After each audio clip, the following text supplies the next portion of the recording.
finally all done. Overnight niyang in-smoke. Do you wanna open it? Wow! Look at this. Ayan guys, so after ng overnight niyang pag-i-smoke, ayan. Tapos na. What are you gonna do after that? I'm gonna can some and then I'm gonna dry some more. Dry them all the way. Yum. When you can them, this is almost done to be canned.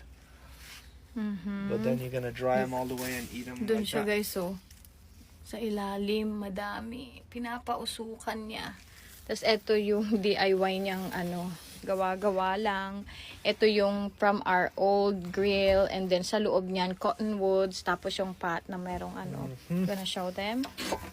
Let's check it. Wow, ayan lang guys. Ayan, overnight lang yan. Ipausukan. And this gives it good control. Ayun lang